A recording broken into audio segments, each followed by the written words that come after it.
සවස 6යි. මේ ශ්‍රී ලංකා ගුවන් විදුලි සංස්ථාවයි. මෙන්න ප්‍රවෘත්ති. සංස්කරණය අංජනා ලියනාරච්චි, ප්‍රකාශය දීපානි ප්‍රියංකා අපොන්සු විසින්. ජුනි 7 වනදා දක්වා දැඩි සංචාරණ සීමා. හෙට දිනේ කිසිදු මගී ප්‍රවාහන සේවාවක් ක්‍රියාත්මක නොවන බව රජය අවධාරණය කරයි. මෙරටට කිසිදු විදෙස් රටකින් සංචාරකයින් නොපැමිණෙන බවට සංචාරක අමාත්‍යවරයාගෙන් සහතිකයක්. ගොවි ජනතාවගේ නිෂ්පාදන අලෙවි කිරීමේ ජංගම සේවා අඛණ්ඩව පවත්වාගෙන යාමට සැලසුම්. කැලණි ගඟේ ජල මට්ටම ඉහළට. ඉදිරි පැය 24 දී බෙන්ගාල බොක්ක ආශ්‍රිතව සුළි කුණාටුවක්. සමෝවා රාජ්‍යයේ පළමු කාන්තා අග්‍රාමාත්‍යවරිය දියුරුම් දෙයි. දැනට පනවා තිබෙන සංචරණ සීමා ලබන 7 වනදා දක්වා දීර්ඝ කෙරේ. ඒ අනුව 25, 31 සහ ලබන මාස 4 යන දිනවල ජනතාවට අත්‍යවශ්‍ය භාණ්ඩ මිලදී ගැනීම සඳහා අවස්ථාව ලබා දීමටද තීරණය කර තිබේ. හෙට අලුයම 4ට සංචරණ සීමා ලිහිල් කෙරෙන අතර එය නැවත රාත්‍රී 11ට පැනවෙන බව යුද හමුදාපති ජෙනරාල් ශවේන්ද්‍ර සිල්වා මහතා පවසයි.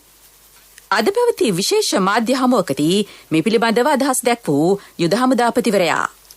විශේෂයෙන්ම අද අතිගරු ජනාධිපති ගෝඨාභය රාජපක්ෂ මැතිතුමාගේ ප්‍රධානත්වයෙන් කාර්ය සාධක බලකාය, ඒ වගේම විශේෂ අමාත්‍යවරුන් විශාල පිරිසක්, ඒ වගේම සෞඛ්‍ය ශාස්ත්‍රයේ නියෝජනය කරමින් සහභාගී වුණා ජනාධිපතිතුමාගේ කාර්ය සාධක බලකාය රැස්වීමට. මෙහිදී දැනට පවතින තත්ත්වය සහ ඉදිරියට පැවතිය යුතු තත්ත්වය පිළිබඳ සාකච්ඡාවක් කරනු ලැබුවා. ඒ අනුව තමයි අද දිනේදී තීරණයක් ගනු ලැබුවේ. දැනට පනවා තිබෙන අද අපි කතා කරන 24 වන සඳුදා මේ දවසේ අපි දැනුම් දෙනවා. හෙට දිනේ වෙනකන් අපි 21 වන සිකුරාදා රාත්‍රී 11ට පනවන්නට යෙදුණු මෙම සංචරණ සීමාවන් හෙට එනම් 25 වන අඟහරුවාදා උදෑසන 4ට ලිහිල් කිරීමක් කරනවා. ලිහිල් කිරීම කියන වචනේ තාමත් වැදගත්. ඉවත් කිරීමක් නොවේ, ලිහිල් කිරීමක්. එම ලිහිල් කිරීම හෙට 25 වන දින රාත්‍රී 11ට නැවත ඉවත් කරලා එය 31 වෙන සඳුදා දින උදෑසන 4 දක්වා සංචරණ සීමාවන් මුළු දිවයිනටම ක්‍රියාත්මක වන පරිදි අපි ක්‍රියා කරනු ලබනවා. ඒ අනුව 31 වෙනි දින සඳුදා උදෑසන 4ට ලිහිල් කරනු ලබන එම සංචරණ සීමාවන් එදිනම රාත්‍රී 11 සිට 4 වන සිකුරාදා උදෑසන 4 දක්වා බලපෑත්වීමට කටයුතු කරලා තිබෙනවා. එම 4 වන සිකුරාදා උදෑසන 4ට ලිහිල් කරනු ලබන සංචරණ සීමාවන් එදිනම රාත්‍රී 11 සිට නැවත ජූනි 7 වන සඳුදා උදෑසන 4 දක්වා ක්‍රියාත්මක වීමට මේ වෙනකොට කටයුතු කරලා තිබෙනවා. මෙහිදී ගරු ජනාධිපතිතුමා දැන්වූ පරිදි මේ සංචරණ සීමාවන් ලිහිල් කිරීමක් මිස සංචරණ සීමාවන් ඉවත් කිරීමක් නොවන බව දැනගත යුතුව තිබෙනවා. ගොවි ජනතාවගේ නිෂ්පාදන අඩාල කිරීමට හෝ නතර කිරීමට රජය කිසිදු තීරණයක් ගෙන නැතැයි මෙම මාධ්‍ය හමුවට එක් වූ ජොන්ස්ටන් ප්‍රනාන්දු අමාත්‍යවරයා අවධාරණය කළේය. ගොවි ජනතාව නිෂ්පාදන කටයුතු අඛණ්ඩව පවත්වාගෙන යා යුතුය. රජය ඒ සඳහා සියලු පහසුකම් සපයයි. ජංගම සේවා මගින් අඛණ්ඩව ගොවි නිෂ්පාදන අලෙවි කිරීමට අවශ්‍ය පියවර ගන්නා බවද අමාත්‍යවරයා සඳහන් කළේය.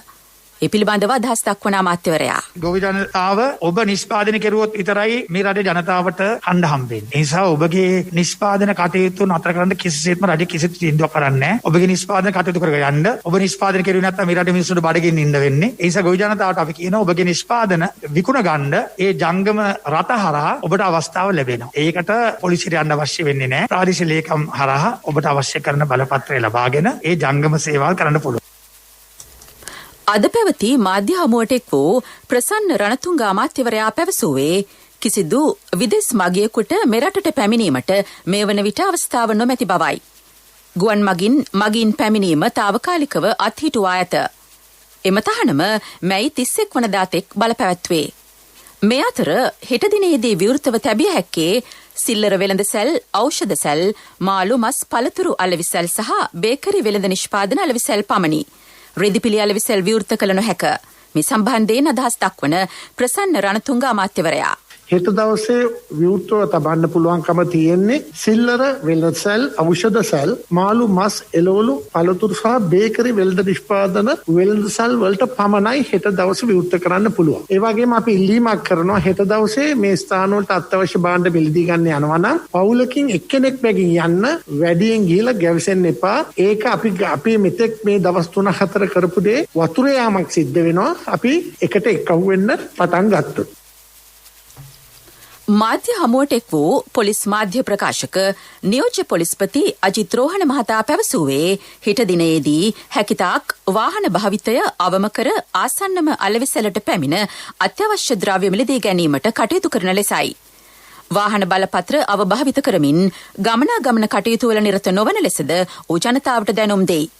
වැඩිදුරටත් අදහස් දක්වන අජිත් රෝහණ මහතා වෛද්‍යවරුන්ගේ ලාංඡන සහිතව වෛද්‍යවරුන් මුවාවෙන් නැත්නම් වෙනත් අත්‍යවශ්‍ය සේවාවල ආකාරයට යම් පුද්ගලයන් තමුන්ගේ වාහනයට ලාංඡන සවි කරගෙන ගමන් කරන බවට තොරතුරු ලැබිලා තියෙනවා. ඒ තොරතුරු ගැන විශේෂ කණ්ඩායම් යොදලා පරීක්ෂණ පවත්වනවා. ඒ නිසා වෛද්‍යවරයෙක් වුණත් සෞඛ්‍ය සේවාවේ වුණත් වෙනත් අත්‍යවශ්‍ය සේවාවක වුණත් ඔබව නවත්වලා පොලිස් නිලධාරියෙක් මේ ගැන පරීක්ෂා කළොත් නියම වෛද්‍යවරයෙක් නම් ඔබට හිරිහැර කරන්න අපහාසයක් කරන්න පහසුතාවයකට පත් කරන්න නෙමෙයි මේ පරීක්ෂා කරන්නේ. ව්‍යාජ පුද්ගලයෝ අඳුනගෙන ඔවුන් අත්අඩංගුවට ගන්න ඔවුන් නීති ඉදිරියට ගේන්නේ. ඒ නිසා ඔබ යම් කිසි අවස්ථාවකදී නවත්වලා යම් සහතිකයක් හැඳුනුම්පතක් ඉල්ලා සිටියොත් කරුණාකරලා ඒක ලබා දෙන්න. ඒ ඔබට කරන ප්‍රමාද කිරීමක් අවමානයක් කියලා හිතන්න එපා. ඔබගේ නම වෛද්‍යවරුන්ගේ ලාංඡනය භාවිතා කරලා වෙනත් ලාංඡන භාවිතා කරලා අවභාවිතා කරමින් කටයුතු කරන කණ්ඩායම් සෙවීමටයි එවැනි කටයුතු සිදු කරන්නේ. සංචාරණ සීමා තාවකාලිකව ඉවත් කරන හෙට දිනයේදී කිසිදු පොදු මගී ප්‍රවාහන සේවාවක් ක්‍රියාත්මක නොවන බව රජය අවධාරණය කරයි. කොරෝනා ව්‍යාප්තිය පාලනය මෙහි අරමුණයි. හෙට දිනයේ කිසිදු මගී ප්‍රවාහන දුම්රියක් ධාවනය නොකෙරෙන බව දුම්රිය දෙපාර්තමේන්තුවේ ගමනාගමන පිළිබඳ නියෝජ්‍ය සාමාන්‍ය අධිකාරී ගාමිණී සෙනවිරත්න මහතා පවසයි. නමුත් භාණ්ඩ හා ඉන්ධන ප්‍රවාහන දුම්රිය පමණක් ධාවනය කෙරේ. වැඩිදුරටත් අදහස් දක්වන ගාමිණී සෙනවිරත්න මහතා අඹේපුස්ස ඉඳලා දුම්රිය 3කුත් කොච්චිකඩේ ඉඳලා දුම්රිය 2කුත් අලුත්ගම ඉඳලා දුම්රිය 2කුත් අවිස්සාවේල ඉඳලා එක් දුම්රියක් කාසී වශයෙන් උදේවරුේ ආදුම්රිය ධාවනය වෙනවා. මීට අමතරව දකුණු පළාත සඳහා බෙලියත්තේ ඉඳලා ඉඳුරුවට දුම්රියක් ධාවනය කිරීමට කටයුතු කරලා තියෙනවා උදේවරුේ. ඊට අමතරව මධ්‍යම පළාත වෙනුවෙන් පොල්ගහවෙල ඉඳලා මහනුවරට දුම්රියක් ධාවනය කිරීමට බලාපොරොත්තු වෙනවා. ওই ටික තමයි අපි බැංකු සහ අදාළ අත්‍යවශ්‍ය රාජකාරී වලට වෙළඳ දිනුවට නොවන හේයින් අපි දැනට යොදවලා තියෙන දුම්රිය 28 සාමාන්‍යයෙන් අර දුරගමන් මහනුවර මහව හලාවත බෙලියත්ත ඉඳලා ආපු දුම්රිය කිහිපයත් එක්ක පසුගිය සිකුරාදා ධාවනය කරපු සියලුම දුම්රියන් අපි ධාවනය කිරීමට බලාපොරොත්තු වෙනවා. මේ අතර ශ්‍රී ලංකා ගමනාගමන මණ්ඩලයේ නියෝජ්‍ය සාමාන්‍ය අධිකාරී පණ්ඩුක ස්වර්ණහංස මහතා පවසන්නේ අත්‍යවශ්‍ය සේවා සඳහා පමණක් ගමනාගමන සේවා ක්‍රියාත්මක බවයි. මේ ප්‍රවෘත්ති ශ්‍රී ලංකා ගුවන් විදුලි සංස්ථාවෙන්. දැන් HDFC බැංකුවෙන් EPF ණයතොරතුරු හා සේවාවන් SMS එකකින්. මේ වන විට ශ්‍රී ලංකාවෙන් වාර්තා වන සමස්ත කොරෝනා ආසාදිතයන්ගේ සංඛ්‍යාව 1,64,201කි. ඉන් 1,28,607 දෙනෙකු සුවය ලබා ඇතැයි වසංගත රෝග විද්‍යාංශය නිවේදනය කරයි. මේ වන විට වෛද්‍ය අධීක්ෂණයේ යටතේ ප්‍රතිකාර ලබන කොරෝනා ආසාදිතයන්ගේ සංඛ්‍යාව 34,384කි. මෙරටින් කොරෝනා මරණ 1,210ක් වාර්තා වෙයි. මේ වන විට ශ්‍රී ලංකාවේ කොරෝනා මර්ධන එන්නතේ පළමු මාත්‍රාව ලබා දී ඇති වයස අවුරුදු 30ට වැඩි ජනතාවගේ සංඛ්‍යාව 14,54,485කි. ඉන් 3,33,423 දෙනෙකුට දෙවැනි මාත්‍රාව ලබා දී ඇත. මේ අතර ඉන්දියාව වයස අවුරුදු 18ට වැඩි සියලු දෙනාට එන්නත් ලබා දීම ආරම්භ කර ඇතැයි වාර්තා වේ. COVID-19 ආසාදිත සමස්ත ගෝලීය ආසාදිතයන් සංඛ්‍යාව 16,70,31,200කි. වැඩිම ආසාදිතයන් පිරිසක් වාර්තා වන ඇමරිකාවේ ආසාදිතයින් සංඛ්‍යාව 3,98,96,660කි. ඉන්දියාවෙන් කොරෝනා ආසාදිතයන් 2,67,52,447 දෙනෙකුද බ්‍රසීලයෙන් ආසාදිතයන් 1,60,83,573 දෙනෙකුද ප්‍රංශයෙන් ආසාදිතයන් 56,03,666ක්ද වාර්තා වේ. COVID-19 වසංගතය හේතුවෙන් වාර්තා වන සමස්ත ගෝලීය මරණ සංඛ්‍යාව 34,78,418කි. වැඩිම මරණ සංඛ්‍යාවක් වාර්තා වන ඇමරිකාවේ මරණ ගණන 6,04,087කි. බ්‍රසීලයෙන් මරණ 4,49,185ක්ද, ඉන්දියාවෙන් මරණ 3,03,751ක්ද, මෙක්සිකෝවෙන් මරණ 2,21,647ක්ද වාර්තා වෙයි. ලෝකයේ කොරෝනා ආසාදනය වී සුවය ලැබූ මුළු සංඛ්‍යාව 14,86,69,652කි. ඇමරිකාවෙන් වාර්තා වන සුවය ලැබුවන්ගේ සංඛ්‍යාව 2,75,02,255කි. ඉන්දියාවෙන් සුවය ලැබූ 2,37,28,011 දෙනෙකු පිළිබඳ තොරතුරු වාර්තා වෙයි. බ්‍රසීලයෙන් වාර්තා වන සුවය ලැබුවන්ගේ සංඛ්‍යාව 1,44,92,167කි. මෙරට කොරෝනා මර්ධනය සඳහා ඔස්ට්‍රේලියාවෙන් ආධාර හිමි වෙයි. ඒ අනුව ඔස්ට්‍රේලියානු ඩොලර් මිලියන 5.5ක මුදලක් මෙරටට පිරිනමන බව ඔස්ට්‍රේලියානු විදේශ අමාත්‍ය මරිස් පේන් පවසයි. වර්තමානයේ ශ්‍රී ලංකාවට බලපා ඇති කොරෝනා අවදානම හේතුවෙන් මෙම මුදල් පරිත්‍යාගයට ඔස්ට්‍රේලියානු රජය තීරණය කර ඇතැයි ශ්‍රී ලංකාවේ ඔස්ට්‍රේලියානු මහ කොමසාරිස් ඩේවිඩ් හොලි පවසයි. ශ්‍රී ලංකාවේ කොරෝනා මර්ධනයට ඔස්ට්‍රේලියාව ලබා දෙන සමස්ත මුල්‍ය පැකේජයේ වටිනාකම ඔස්ට්‍රේලියානු ඩොලර් මිලියන 11.7කි. අනිද්දාට යෙදෙන වෙසක් පුන් පොහෝ දිනයේදී මෙරට ජනතාවට ඡායා චන්ද්‍රග්‍රහණයක් දැකගත හැකි බව ආතසි ක්ලාක් මධ්‍යස්ථානය නිවේදනය කරයි. මෙම චන්ද්‍රග්‍රහණයේ පූර්ණ සහ අර්ධ කොටස් ශ්‍රී ලංකාවට දර්ශනය නොවේ. චන්ද්‍රග්‍රහණයේ අවසන් මිනිත්තු කිහිපය ඡායාවක් ලෙසින් දැක බලා ගැනීමට මෙරට ජනතාවට හැකිවන බව මධ්‍යස්ථානය නිවේදනය කරයි. ශ්‍රීපාද වන්දනාවාරය අවසන් කර සමන් දේව ප්‍රතිමාව සහ දේව ආභරණ ආපසු වැඩම කිරීමේදී බැතිමතුන්ට වන්දනා කිරීමේ අවස්ථාව මෙවරද හිමි නොවන බව ශ්‍රීපාද ස්ථානාධිපති බෙන්ගමුවේ ධම්මදින්න ස්වාමින් වහන්සේ පවසති. මෙවර ශ්‍රීපාද වන්දනාවාරය එළඹෙන 27 වනදායින් අවසන් වේ. කැලණිය පිලපිටිය බරණස්කන්ධ පුරාණ විහාරයේ සහ නාත්තණ්ඩිය කොස්වත්ත මීගහවෙල වේළුවනාරාම යන විහාරවල විහාරාධිපති ශාස්ත්‍රපති පූජ්‍ය කහටවිලවත්තේ පාලිත ස්වාමින් වහන්සේ අපවත් වූහ. ආදාහන පූජෝත්සවය කැලණිය පොල්හේන සීවලී කැලණි තිලක ක්‍රීඩාංගණයේදී හෙට පස්වරු 4:30ට සිදු කෙරේ. දැන් HDFC බැංකුවෙන් EPF ණයතොරතුරු හා සේවාවන් SMS එකකින් රාජ්‍ය හා පෞද්ගලිකංශයේ රැකියාවේ නියුතු ඔබ කොහේ සිටියත් EPF ණයතොරතුරු හා සේවාවන් ලබා ගැනීම සඳහා කළ යුත්තේ EPF හිස්තැනක් නම හා ප්‍රදේශය සඳහන් කර 071 SMS එකක් එවීම පමණයි. HDFC බැංකුව ඔබ අප සුරකින්න බැංකුව. ප්‍රමුඛතම පුවත ඔබ වෙත ගෙනෙන්නේ සිද්ධාලේප ලක්වියා. කොරෝනා මරණවල වැඩිම බලපෑමක් ඇත්තේ දීර්ඝකාලීන බෝනෝවන රෝගීන් සඳහා බව සෞඛ්‍ය අමාත්‍යාංශයේ බෝනෝවන රෝගාධ්‍යක්ෂ ප්‍රජා සෞඛ්‍ය විශේෂඥ වෛද්‍ය වින්ද්‍යා කුමාර පේලි මහත්මිය පවසයි. මාධ්‍යයට අදහස් දක්වමින් ඇය වැඩිදුරටත් පැවසුවේ මෙම තත්ත්වය හමුවේ බෝනෝවන රෝගීන් සඳහා විශේෂ අවධානයක් යොමු කිරීමට සෞඛ්‍ය අමාත්‍යාංශය පියවරගෙන ඇති බවයි. බෝනෝවන රෝගීන්ගේ සායන පැවැත්වීමේ ක්‍රමවේදය මෙන්ම හුදකලා කර ඇති ප්‍රදේශ සඳහා ජංගම සායන පැවැත්වීම සම්බන්ධයෙන්ද විධිමත් ක්‍රමවේදයක් මෙවන විට සකස් කර තිබේ.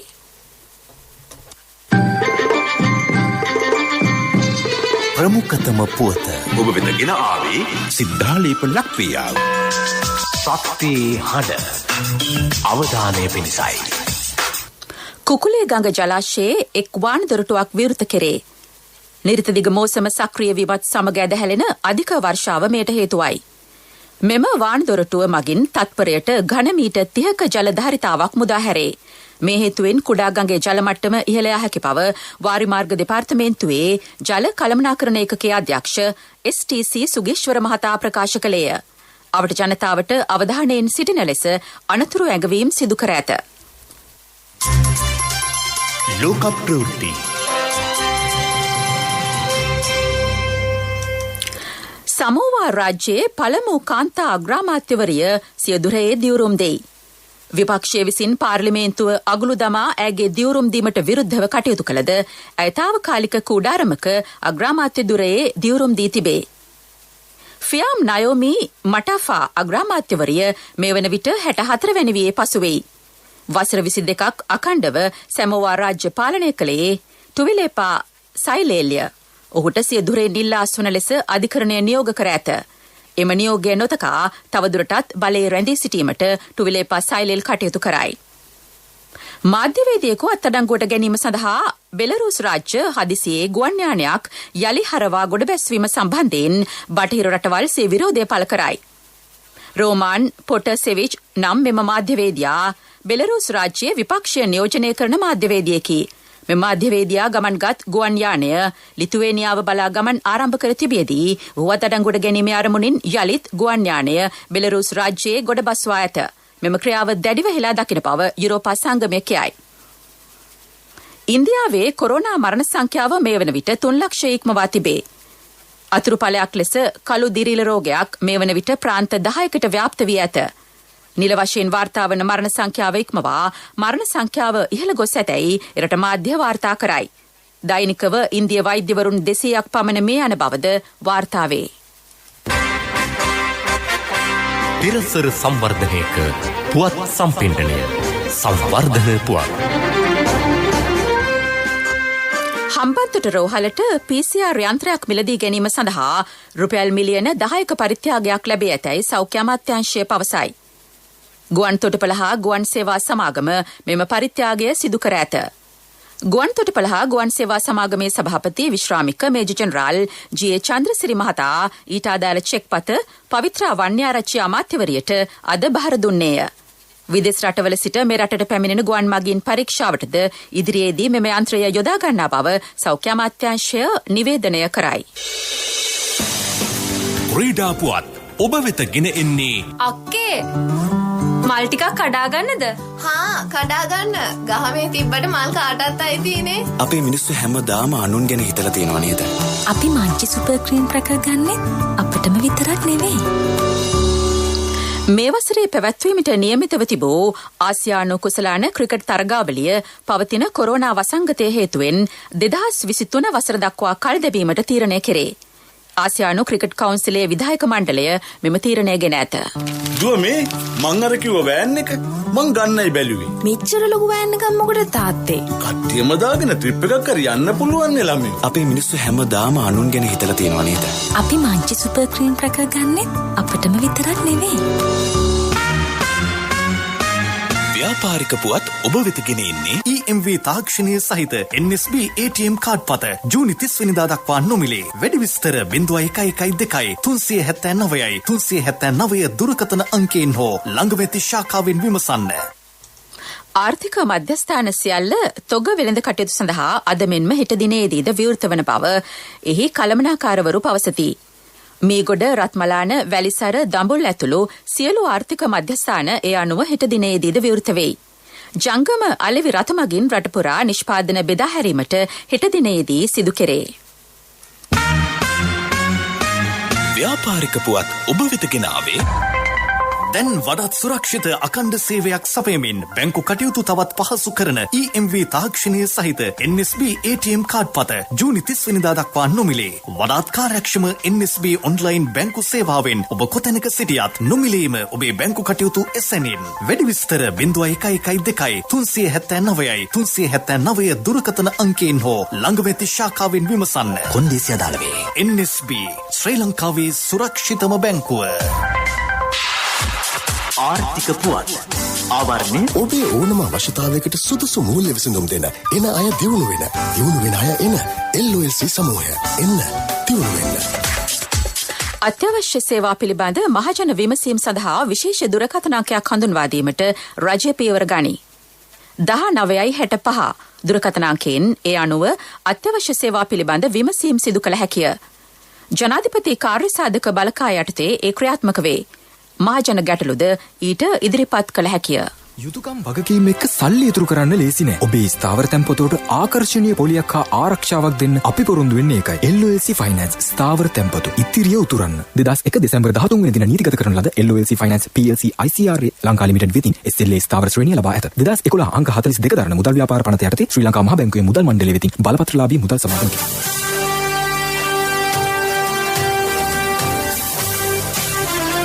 කාලගුණ වාර්තාව ඔබ වෙත ගෙන එන්නේ සයුරු දීවර කාලගුණ තොරතුරු සේවාව.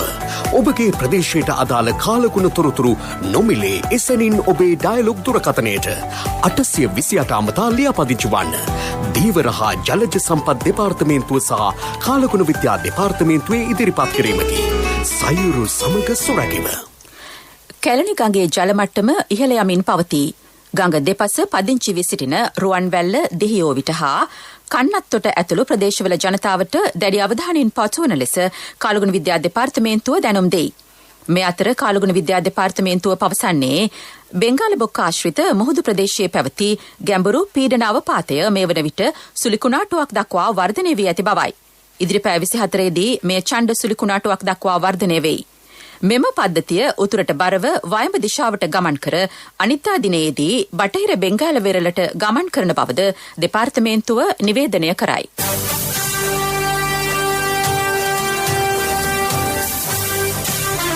කාලගුණ වාර්තාව ඔබ වෙත ගෙන ආවේ සයුරු දීවර කාලගුණ තොරතුරු සේවාව. ඔබගේ ප්‍රදේශයට අදාළ කාලගුණ තොරතුරු නොමිලේ එසැනින් ඔබේ ඩයලොග් දුරකථනයට 828 අමතා ලියාපදිංචි වන්න. දීවර හා ජලජ සම්පත් දෙපාර්තමේන්තුව සහ කාලගුණ විද්‍යා දෙපාර්තමේන්තුවේ ඉදිරිපත් කිරීමකි. සයුරු සමග සුරැකීම. ප්‍රවෘත්ති අවසන් කිරීමට නැවතත් සිරස්තල. ජුනි 7 වනදා දක්වා දැඩි සංචාරණ සීමා. හෙට දිනයේ කිසිදු මගී ප්‍රවාහන සේවාවක් ක්‍රියාත්මක නොවන බව රජය අවධාරණය කරයි. මෙරටට කිසිදු විදේශ රටකින් සංචාරකයන් නොපැමිණෙන බවට සංචාරක අමාත්‍යවරයාගෙන් සහතිකයක්. ගොවි ජනතාවගේ නිෂ්පාදන අලෙවි කිරීමේ ජංගම සේවා අඛණ්ඩව පවත්වාගෙන යාමට සැලසුම්. කැලණි ගඟේ ජල මට්ටම ඉහළට. ඉදිරි පැය 24 තුළදී බෙන්ගාල බොක්ෂ ආශ්‍රිතව සුලිකුණාටුවක්. සමෝවා රාජ්‍යයේ පළමු කාන්තා අග්‍රාමාත්‍යවරිය දියුරුම් දෙයි. ප්‍රවෘත්ති ඉන් සමාප්තයි.